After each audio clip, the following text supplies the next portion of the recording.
And so it is. Dear Shambra, we gather together again in this sacred, safe space. I take this moment to be together with you as a group of Shambra, and also to be with you individually and very personally right now. It is an honor, as always, for I, Tobias, to address this group of esteemed new consciousness workers. It's an honor and even somewhat of a humor for me to be here teaching you, because indeed you are the teachers. Somewhere along the line you asked me to help you to understand and remember what you already know. You asked me to remain on the other side for as long as I possibly could, so I could take this walk with you. I could help you to understand what you're going through, but things that you may not be consciously aware of. You asked me to be your note taker. You asked me to be the recorder of your consciousness and your journey, and to remind you from time to time, like I do, of what you're going through, why you're here, and what the potentials of you actually hold. Not Saint Germain, not Kuthumi, not I, Tobias, and not even Kuan Yin are grander than you. We're simply on the other side. We're not so deeply immersed into this thing called the human condition. We haven't dived into it like you have. You are absolutely in. You're feeling it and experiencing it on every level. You just asked us to remind you from time to time that you're not who you think you are.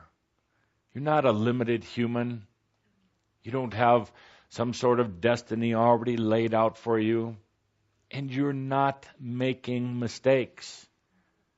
You're gathering experience like never before, but you're not making mistakes. Let us start this shoud, and I have to say here before we start this shoud, we've been working together for so very long, back into the times of the temples of Tien, back into the times of dating before Yeshua and into the times of Yeshua, through the history of histories. I've become so close and attached to you in every different way. We gather at night. We work together on the new earth. We go off to the Shambra Service Center together, sometimes individually and sometimes as a group. It's a bit odd to be in this situation now of my impending return to earth through Sam. My time when we work so closely together, and it's going to change. It's over a year of time from now, but if you consider the number of centuries, years, and experiences that we've worked together, it seems like it's coming up so quick. I have to say there's a bit of reluctance on my part, and I have to share with you, I haven't even shared with Caldra, there's been times when my compassion for you and my care for each one of you has actually led me to reconsider my choice of coming back to earth, being with Sam. There's been times sitting in my cottage by myself when I've said, maybe I'm better staying here. Maybe I'm better continuing to work with you as I do from the other realms, rather than being right in there with you as Sam. And times when I've thought that perhaps I could be of more service to you. Then I stop and think about the beauty and the joy, and believe it or not, the liberation of being an angel in human form. I think about the good that can be done for my own soul self, as well as all of who are willing to join with me and join with Shambhala. And I think about the beauty of being a human, the ability to touch another person, the ability to get together with Shambhala, to sing a few songs or to tell a few stories, the ability to enjoy a glass of wine and many, many good laughs. And it's irresistible. I have to come back. There's some other reasons, too, that you know as well as I do, but I won't speak them through Caldra's mouth, but reasons I so long to be on earth again.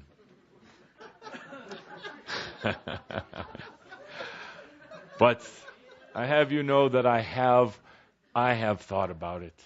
I have thought about this choice. Such a fine journey we are having together. I'm going to ask today that you do 2 homework assignments. I'll tell you one now and one in just a few minutes. But the one for now is tonight, no matter what you do or where you are, whether it is nighttime, whether it will be early in the morning for you when we're done, take a moment to celebrate yourself. To celebrate what you've done. I know it escapes you sometimes, the magnitude of consciousness work, because it doesn't have a direct, specific physical manifestation. It's hard to even measure consciousness in known terms right now. It's hard from where you sit to see the effect that your work has on humanity in general, as well as on angels in all of the realms.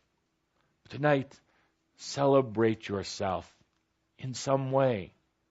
Have a good laugh. Or a good cry, which some of you need. Do something for yourself, which you wouldn't normally do. Even just breathe for a while, but celebrate you.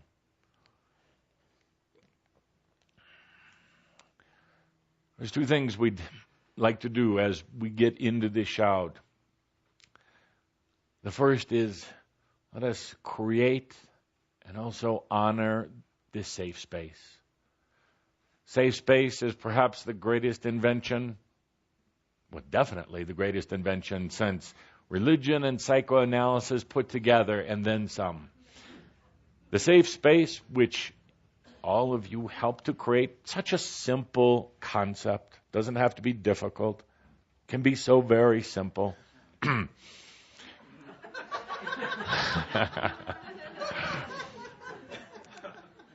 St. Germain asked me to give you a hard time today. I earned it. Thank you. The safe space is such a beautifully simple concept and consciousness. When you allow the safe space, when you create it for yourself or a group creates it, it eases the tension. It keeps you from having to be on guard. It keeps you from having to worry and wonder and to have doubt. And in the safe space, you can allow the natural rebalancing of energies. You can create it anywhere, anytime, any place. You don't have to stress with it. You don't have to force it. You just choose it. Then you bring it into your reality with the deep breath. So let us together choose the safe space. But today, choose it for your consciousness. The safe space for your awareness, for you. As you take a deep breath and you choose the safe space, and we do it together as a group, allow all of you to join you. And we're not going to reveal too much here, but it is a beautiful and simple Kuthumi concept. All of you to be here. Not just the Shambhala part of you. You know, many of you just invited the Shambhala aspect of you to this gathering today. How about inviting all of you to be here? The part that's not quite so holy. The part that's very human and very frustrated with being human.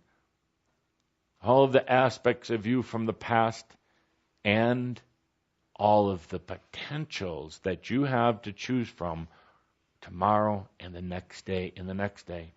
Take a deep breath and invite all of you into this safe space.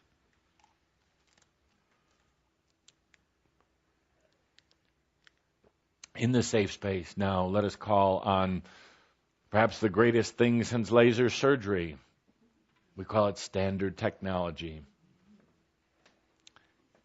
You see, you have been out there doing this work of consciousness as well as doing the work of being a human being, interacting with other humans, but also you're interacting with non-human energies. You're interacting with angelic beings, but also beings that are caught, stuck in the near-earth realms. You're dealing with emotions and feelings of other people in one way or the other. That is what you are doing. That is what you have taken on as your job. Your job isn't doing what you think you do, being an office administrator or being a nurse or being a healer. Your job right now is to be one who helps to evolve consciousness. And in doing so, you are interacting with energies on every different level. These energies and these consciousnesses come into your field or your space, so to speak. They come into your body and your mind, into your consciousness. Because you are open, because you are feeling. And even if you take that breath and release them, there's always a bit of residue left, a bit of buildup or energetic dust that clings to you. And now in this safe space, you can use the essence of standard technology to release that, to cleanse your body, to cleanse your consciousness, your mind, without any effort. It is just choosing. Your body, your mind, your spirit, your nos, they all know how to rebalance and to rejuvenate. But I see here in particular that so many of you have taken it into your body this past month. You're learning now how to cope with the consciousness much better, but your body still has a tendency to pick up these outside energies and imbalances and hold on to them, to store them. So let's take a deep breath right now and allow the natural rejuvenation of your body. Take a deep breath. See, you don't have to play mind games. You just have to give permission. Dear body, you already know how to cleanse yourself, to balance yourself. Some of you have little energy buildups inside of you. I guess you could say much like a tooth would get a cavity. It's time to let that go. Some of you are storing it in your bones. Many of you in your vital organs. It's not overwhelming. No need to fear. It's not at a toxic level. Take a deep breath and let your body release any of these imbalances easily and naturally. Many of you pick up things that you called colds and flus or even allergies. And you can become very concerned about these. You wonder what's wrong with your body. Perhaps your body knows that a cold or a flu or any of these other things are also natural ways to release the buildups that you happen to bring into your body. But then you doubt yourself. You wonder why you are a spiritual being who is getting sick. You're not sick. You're cleansing. What truly helps with the cleansing process, besides the breathing, is drinking the pure water. The pure water helps to cleanse out some of the buildups that are in your skin, for instance. Many of you experiencing itching lately, slight rashes. The water will help cleanse these out, but more than anything else, it's about giving permission to your body to rejuvenate. Let's do that right now. Take a deep breath. Let some of those imbalances, impurities be flushed. Some of them are going to flush energetically. That means in a non-physical way. They're just going to be released back into the ethereal levels.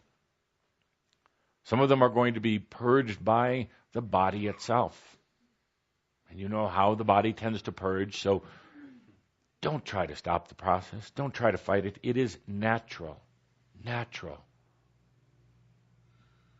In this space, you can allow your body to rejuvenate.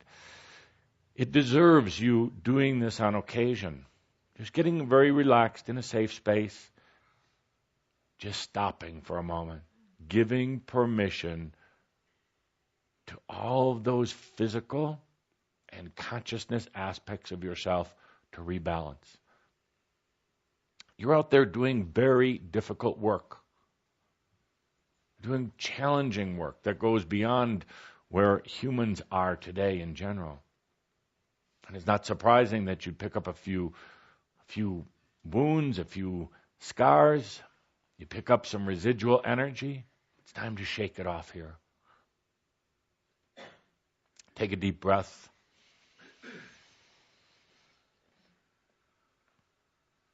We have several guests today that we would like to bring in. The first is a small group, 7 to be specific, of crystal children.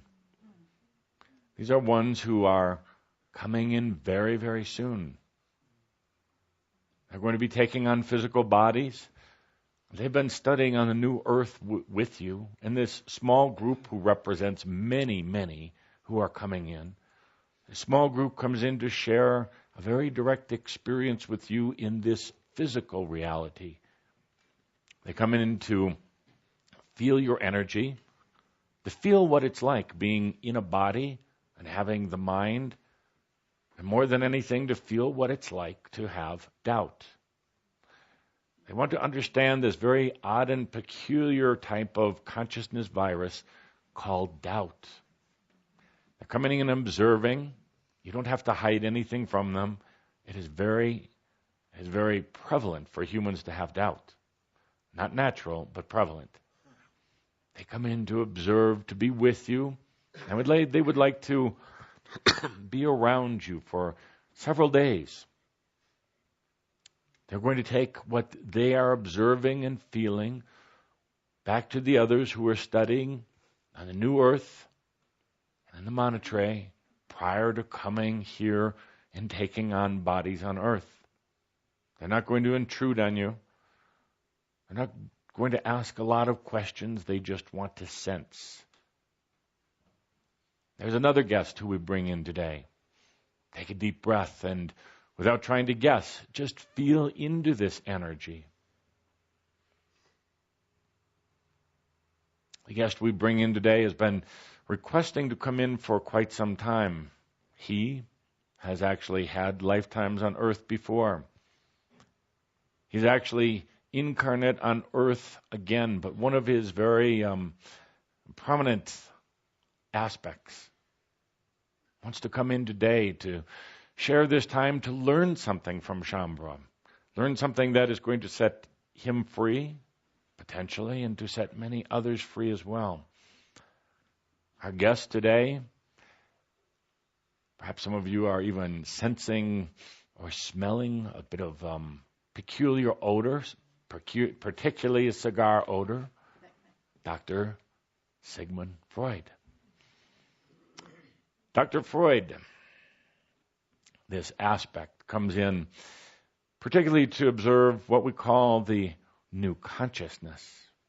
Now, Dr. Freud, as many of you know, was born in the mid-1800s and committed suicide shortly before World War II. Dr. Freud came in to basically open the doors of this thing called psychoanalysis. Dr. Freud was very much in his mind in that lifetime, very much in the mind and not so much in the feelings. And this aspect of Dr. Freud has been very distressed and very, very tormented for a variety of reasons. First, that he felt he was not able to cure himself. When he was on earth, He had these brilliant, at the time, these wonderful concepts and ideas about analysis, about looking back into the childhood, looking at the relationship, particularly between the child, the mother, the father, other members of the family, and focusing the analysis on what happened in the youth and how the child self interrelated to the others.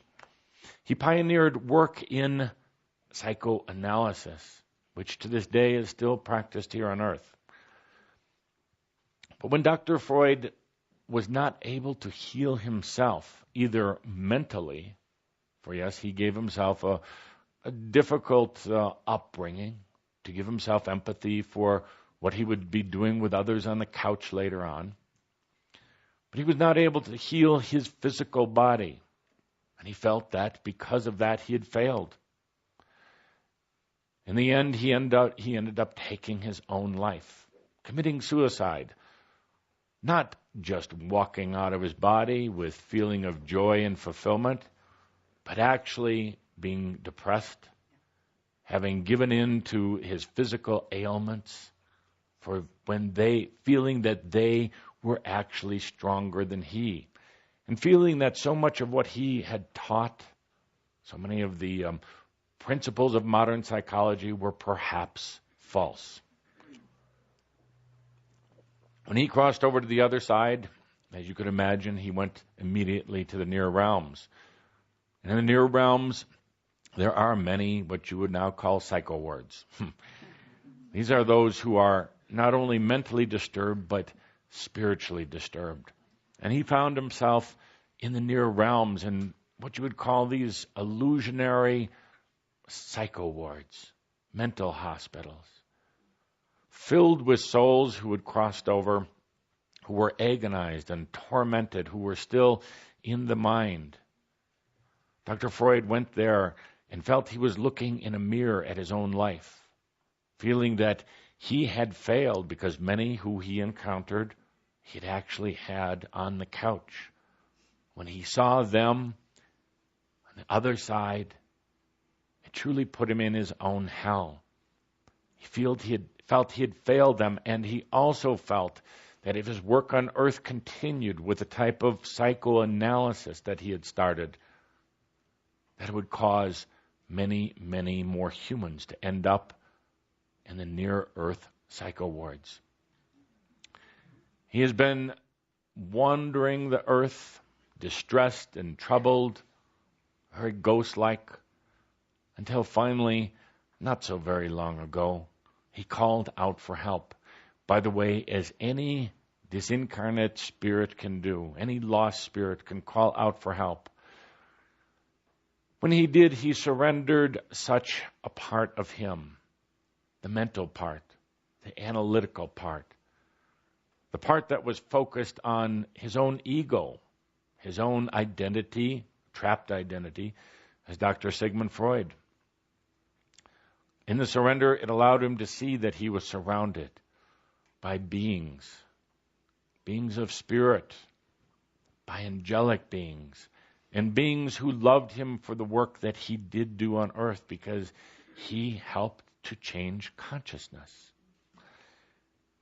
He had been in such a place of self-doubt that he was literally eating away at his own energy. He had been in a place of such remorse over the limitations that he had put on his own work.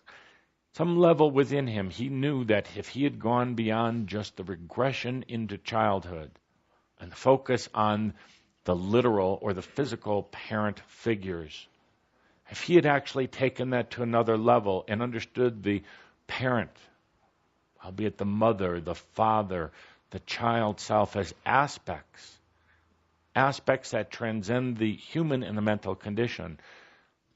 If he had gone beyond just the childhood and into the discussion of past lives, the things that you now know as aspectology, your past life, the creative portions of yourself in this lifetime, if he had gone there, perhaps that would have altered and changed the whole nature of consciousness today. Dr. Sigmund Freud doubts himself. So we bring him in now to the Crimson Circle to see humans who understand the concept. You see, he did know it at a deeper level. He felt it, but he was afraid to discuss it openly. Dr. Freud discussed the issues of aspectology and the issues of past life and the issues of non-physical realities, the issues of the many multi-dimensional nature of the self. He discussed this from time to time with a few individuals, but he would not step out amongst his peers. He would not step out with the universities that he taught at, and he would not step out in working with his clients to go beyond the limitations of the psychoanalysis that he professed. So that part of him is very sad, very depressed. That part of him has been lost and wandering. Now, another part of him has incarnated back on earth right now. You can imagine the conflict that is creating for that physical entity now on earth. It feels the sadness and the depression. It feels the doubt. And it feels the danger of getting involved in anything to do with consciousness. Dr. Freud's identity now is as a young man living in Switzerland, working in a factory, doing menial, mundane work. He feels a tremendous desire to open up. Every time he hears his fellow workers talking about situations in their life, he wants to jump in and share with them that there's so much more. So much more. There is what you would call basic spiritual principles, easy, simple principles that can literally launch a being into a whole new level of consciousness. But he doubts himself. Actually, he's feeling the doubt of this aspect called Sigmund Freud. So he won't speak. He won't talk about it. He limits himself, and in that limitation, he's living in his own hell. Can you imagine at a deeper level? Well, yes, you can imagine, can't you? At a deeper level, knowing something to be true, but not sharing it, not expressing it, knowing something to be so profoundly and deeply true, but holding back out of fear and out of doubt, that is living hell. You have to create all sorts of barriers. You have to fool yourself to limit yourself. And that is exactly what Dr. Freud and his entity walking on earth are doing right now. Dr. Freud is here as the guest to see a group of humans who don't necessarily have degrees on the wall. And perhaps he is saying right now, that is a good thing. Humans who didn't go to university to study the mechanics of the mind or of consciousness, because no university right now can truly do that. No accredited university. Dr. Freud is here to observe and to learn from you and perhaps liberate himself. Perhaps not carry around that doubt and that grief anymore. He sees in you what he felt in himself. There are these things called aspects. There is something called the soul. The mother, father aspect don't have to be the literal biological mother and father. The things that happened in youth, especially those things related to sex, are a virus, not a fault. And that virus can be purged out through the simple act of loving yourself. So take a moment, I ask each one of you, to open your hearts and your consciousness to Dr. Freud, not to feel sorry for him, not to do anything other than to show him who you are.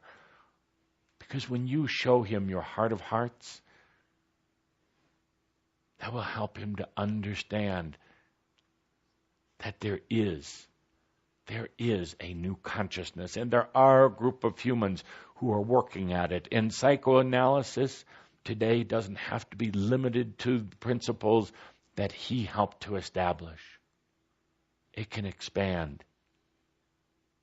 And perhaps this liberation of Dr. Freud will help liberate that human incarnation who has closed himself down to life, who is working in a factory when yet he has so much to offer, but who doubts himself so much. Perhaps it would liberate this factory worker who is not at all happy with what he's doing to actually join the ranks of Shambhala around the world.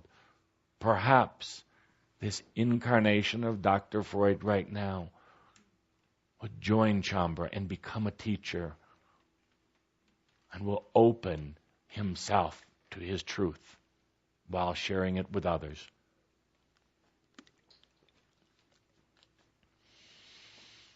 Dr. Freud may hang around for a while, may come around with you. He will have a few angels from our side accompanying him, kind of like in the Charles Dickens story of Scrooge. He wants to observe. He wants to see what you do, how you do it, and he wants to see how you handle your homework assignment. We'll give it early and we'll remind you again later. Dear Shambhala, take a deep breath. Your homework assignment is very simple. Now, simple doesn't mean it doesn't contain challenges, by the way. Simple just means if you get out of your mind, you just do it. It's really quite simple. Contained within simplicity can be complexity if you're that type of person. Simple can be easy and smooth, and it can make things go very, very efficient. Or simple could mean the final step at the end of a long and complex and painful and difficult and challenging process. And you get to the end of that process and you say, but the answer was so simple.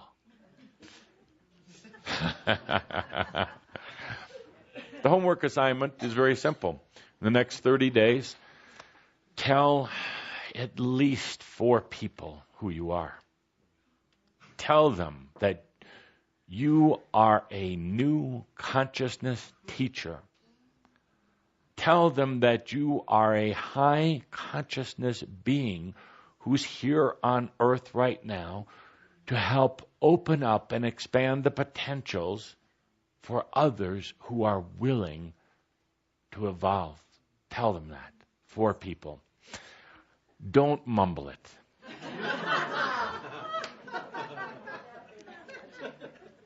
Don't couch it in goofy discussion. Do they have to be awake?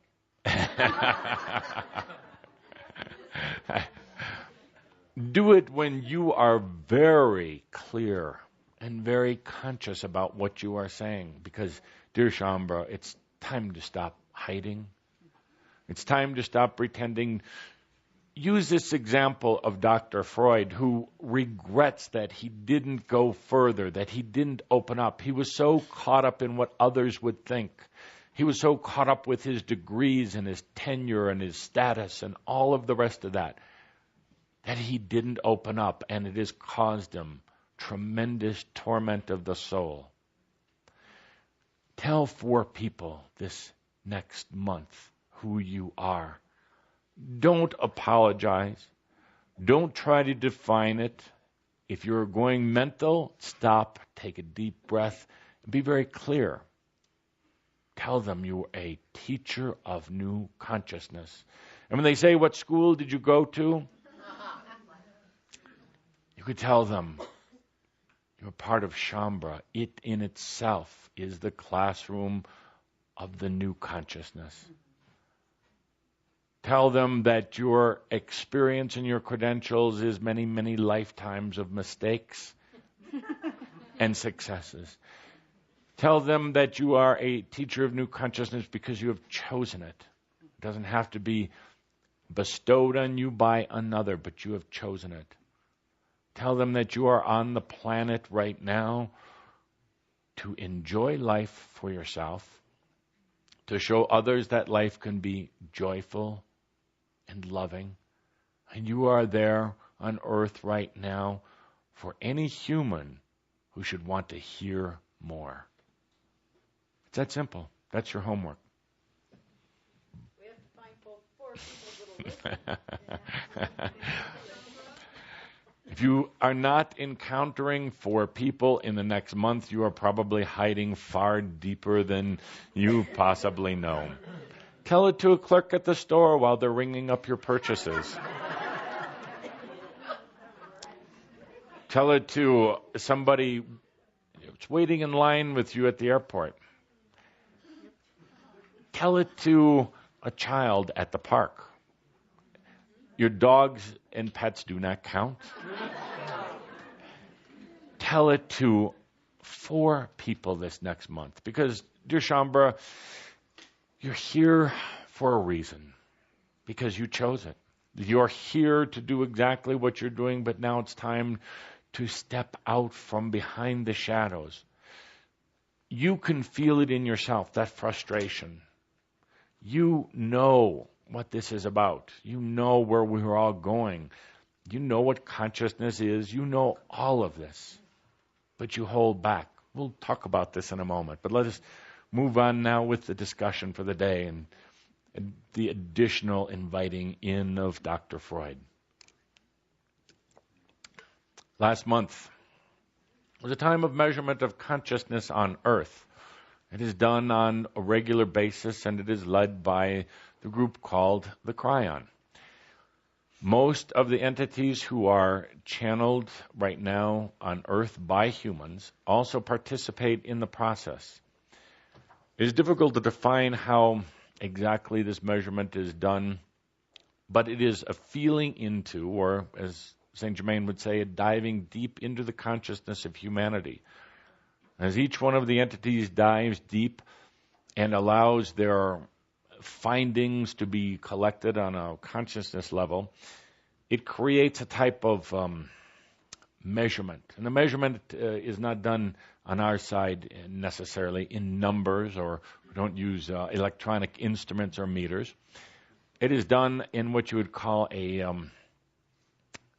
spectrum range. It is a type of light range, but it is not in the light range that you know.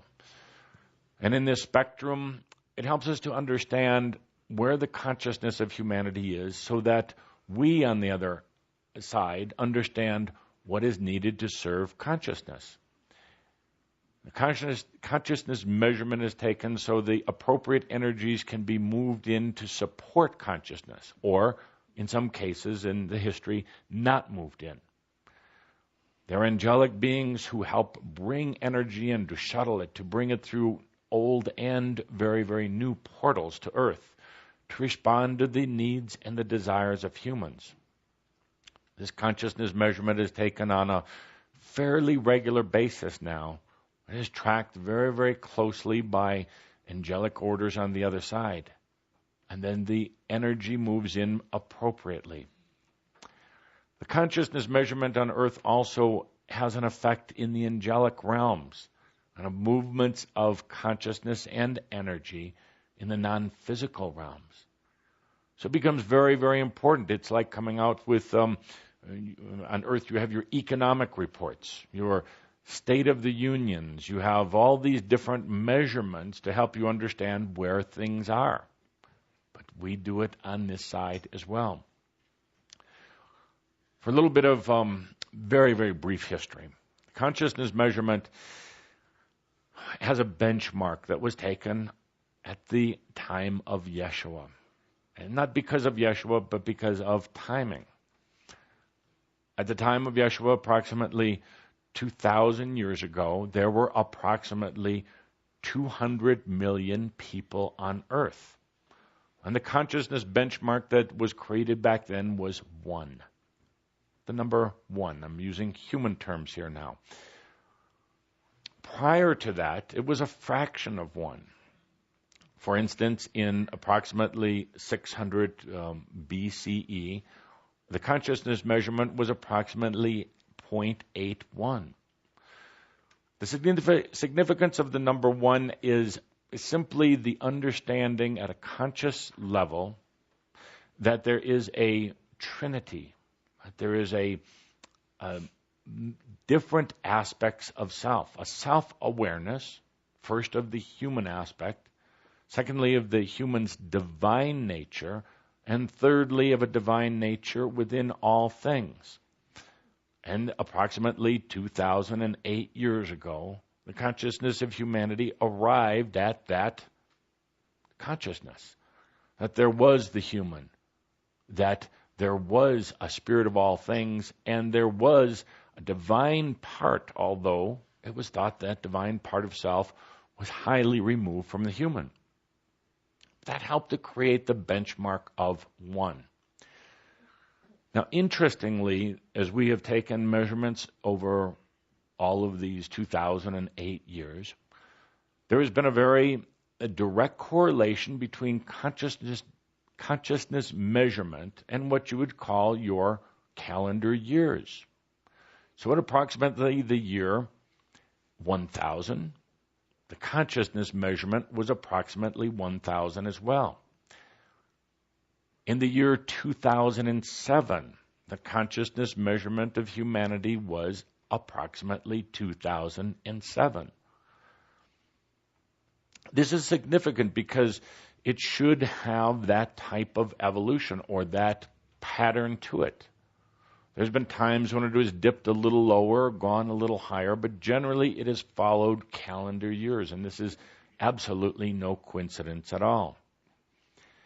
The saturation point for consciousness, known even back when, was approximately 2000, the measurement number of 2000. Literally in 2007, the human consciousness reached an extreme point that created a quantum leap, which means a new potential, in 2007. And of course, you know this as our quantum leap event.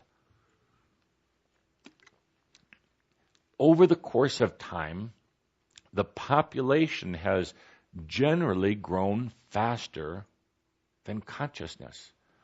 Here in the year 2007, the consciousness, or 2008, the consciousness measurement that we recently took was 2008. However, the population has grown much faster than consciousness. 2,000 years ago, there were 200 million approximate people on Earth. Right now, there are 6.5 billion approximate people on Earth.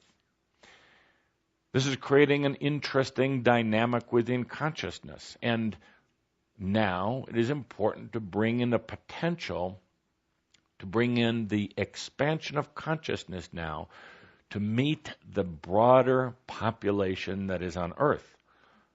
What we are saying here is, instead of the consciousness measurement of Earth being 2008 points, it needs to grow faster because the population is growing faster. The Earth, as you know it right now, the physical Earth, as well as the electromagnetics, the magnetics, the portals of Earth, and all the other associated structures that help create Earth, can hold approximately 10 billion people under the current systems that the Earth has. You're at 6.5 billion now. This number of 10 billion will be reached in approximately 2033, based on current growth rates and potentials. So that leaves, dear Shambra, you can do the math on it, That leaves approximately 25 years. 25 years is something that nearly all of you are going to see in your lifetime. In order for Earth to continue to be able to sustain itself, now with the responsibility placed on the humans and being taken gently, but being taken off of Gaia, consciousness needs to continue to expand, but at a greater rate. New technology needs to come in to support a larger population. Or, in a very, in a way where things tend to work themselves out, the population will not be allowed to go beyond a certain point.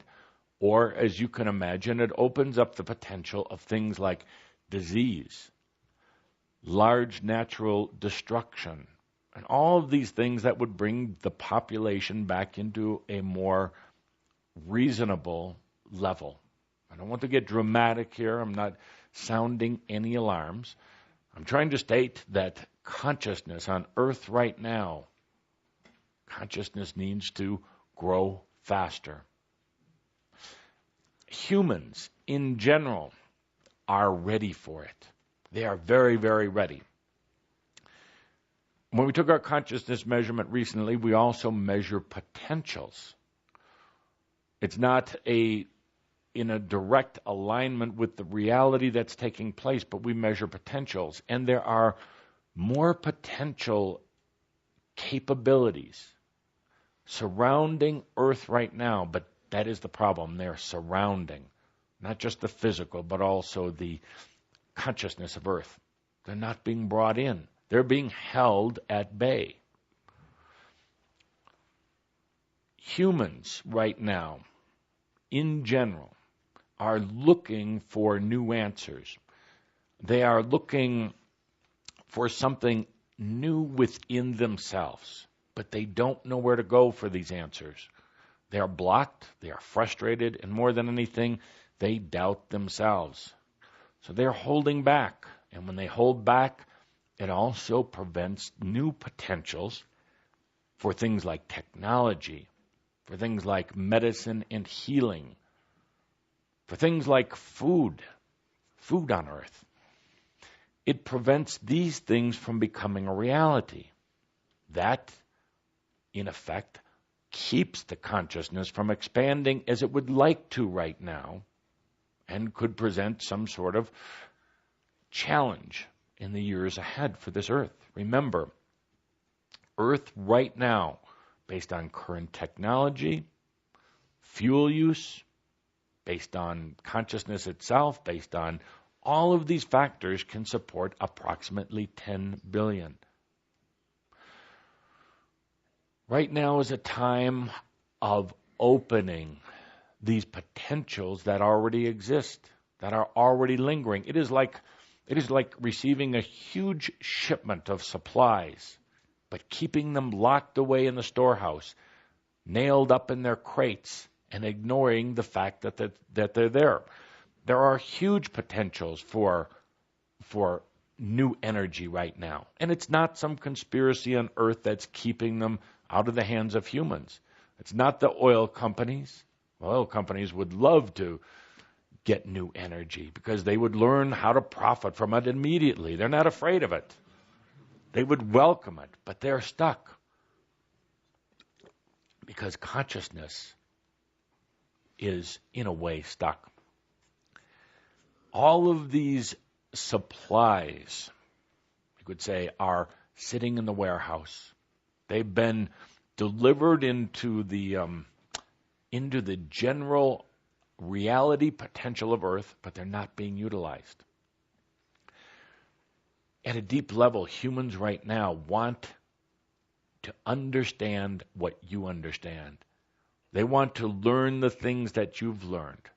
They want to know that there's something grander than just this one life existence on Earth and then heaven or hell. They want to understand the simple things that you have learned for yourself, things like choice, things like taking a deep breath, things like loving yourself. Very, very simple concepts. But who is there to tell them about it? Who is there opening themselves? Well, it would be Shambhala. When we measured the consciousness of Shambhala this last month, that consciousness has gone over what you would calculate at 3,000.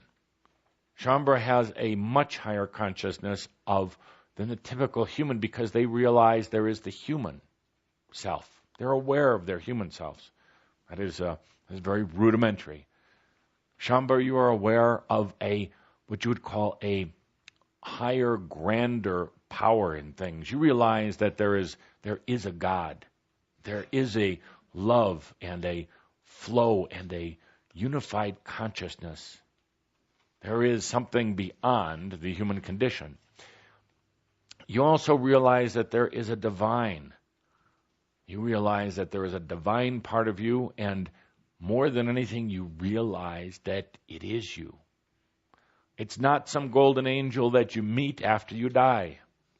It's not a part of you hidden away somewhere that you're going to have a hard time discovering. It's part you're realizing that wants to and can be with you in this reality right now. That in itself, plus all of the other magnificent things you understand, puts your consciousness well above 3,000. Now, we want to make sure that you don't misuse these numbers, because again, on our side, it's not numbers. It is in the spectrum of what we'd call light or awareness. But we're just trying to show you that you have tremendous consciousness being awareness, perception, and awareness more than anything else of yourself. And your relationship then to all the other parts of yourself, the relationship of those parts of itself to the relationship of humanity and the angelic realms. Your consciousness is a beautiful thing and quite high. So you say, dear Tobias, that's wonderful. It sounds good, but let me back up a moment. For those who want to understand how to measure consciousness, it's actually quite simple. I'm going to ask some of you that have a good base of consciousness and technology. It's very simple. If you want to measure consciousness of humanity, you use the combination of a pure water, in other words, water that hasn't been distilled mechanically or in any other way, but spring water, for instance, that comes straight from the ground, or rainwater. Use approximately a liter or two of this water. Take the internet and there are certain vibrations, certain energies that come off the internet, and the combination with some of your electrical instruments and a little bit of intuition, you can quickly come up with a way to measure consciousness. The internet is a representation of human consciousness right now. Even though there are many people not on it, it is tended to be the collective source.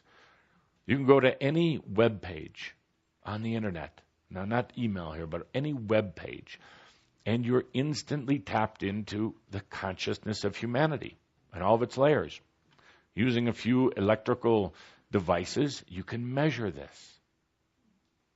You can also measure your own consciousness in the same way. Again, the combination of the pure water and your own essence. Holding the appropriate type of device. I don't want to get into too many details here, but you can hook up and measure where your consciousness is. Although I know Shambhala isn't going to rush out to do this because you know it within yourself. So Shambhala, this tremendous consciousness, this tremendous awareness. So what's happening right now? What's happening is that the doubt comes in. And doubt is a very difficult and challenging thing. Doubt is what has been eating away at our dear Professor Freud. Doubt is the thing that has been blocking you. Now, it's interesting because those with a more open mind, a spiritual bent in life, They talk about things like negativity. There's been many books written about negative thoughts. You're trained, you're taught to. You're trained, you're taught to black out your negative, to not speak negative, not think negative. That actually causes more problems than not. You're denying part of yourself. That is very, very real. There's very, very negative things are very, very real. Negativity corresponds beautifully to the positive, and to try to create false positive creates an unnatural flow of energy. And that unnatural flow of energy will cause you to basically, your energy to back up, and you get very stagnant. And when you get stagnant, you run to the mind to try to rescue you, and gets even more stagnant. And that's when depression, lack of joy, no passion, all of these other symptoms come in. Instead of trying to think positive, not have negative thoughts, take a look at doubt. Doubt is when you question yourself. It's very different than being negative. You can be highly negative and never doubt yourself, as some of you became experts in doing. Doubt is looking at a very distorted and smoky, cloudy mirror. When you allow yourself to doubt who you are and why you're here, when you don't follow the truth within, you see yourself as something that you're not. And that mirror that you're looking in becomes very responsive to the doubt. And it gives you a reflection of who you, the doubt portion of you, rather than the true portion of you. Doubt comes into your life, it immediately and naturally restricts the flow of energy. And doubt causes you to basically compress, energetically compress yourself. Doubt in itself is a type of virus that goes in and starts eating away at you. It starts segmenting you. It starts breaking you into pieces, as Andrea has discovered in her work with aspectology. Doubt creates barriers and walls in all the various places of yourself.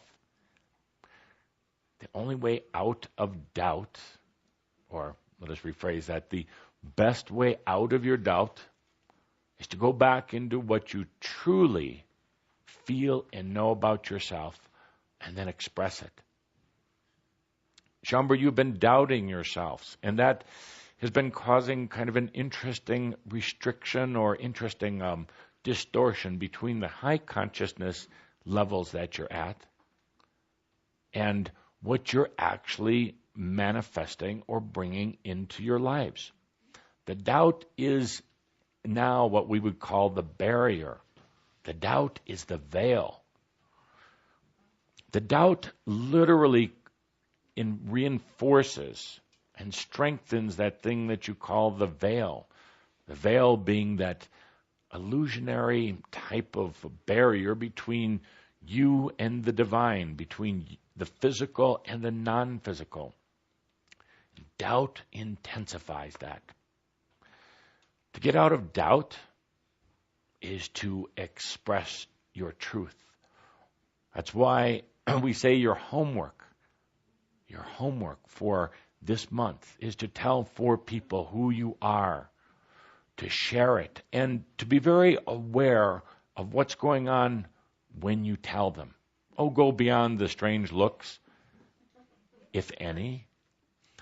Go beyond even the doubt that you have in yourself as you share the words. Watch the reaction. Watch what happens when you tell them who you are. For a lot of them, it's going to light something within them. They're going to want to know more. They're going to maybe walk away at the moment, but come back later. Part of them is going to be doubting. Part of them is going to wonder if you're just trying to sell them anything or convert them to anything. But that true essence part of them is going to want to know more. They're going to want to hear what you have to say, not what I, Tobias, have to say. That will really create doubt in their mind. They're going to want to know what you have to say. I want to know what's in your heart. I want to know what's going on within you. As you express who you are, as you go beyond your own doubt, as you take a few risks, you'll feel the transformation within yourself. Because you're moving beyond doubt. You're not allowing this virus, this self-virus to continue eating away at you and continuing dragging you down. You're at an interesting place where you know that potential is out there. Whatever that potential is, you know that your dreams can actually be part of your reality. But that doubt comes in and starts going through what ifs and buts. It starts exploring possibilities that are very doubtful, very dark. If you just start sharing who you are, if you go beyond that barrier of doubt right now, your consciousness, when measured, is going to take that next large leap in itself. You understand the concepts. You've heard the concepts. They are your concepts. But now, when are you going to start actually living it? Going beyond the doubt. With that, Shambhala, the homework is very simple. And, by the way, tell 4 people who are not Shambhala. Yes. We're a bit of mind reading here. We could already tell the large number in this group alone here in the mountains was going to go tell 4 other Shambhala today. That's not what we're speaking of. And please, for those of you who are going to dinner tonight as a group, spare the waitress the burden of having 20 Shambhala. She already knows. That's why she creates a safe space. Tell 4 others. Tell 4 others starting tomorrow who you are. Go beyond the doubt. Thank you for allowing Dr. Freud in, for he doubted himself.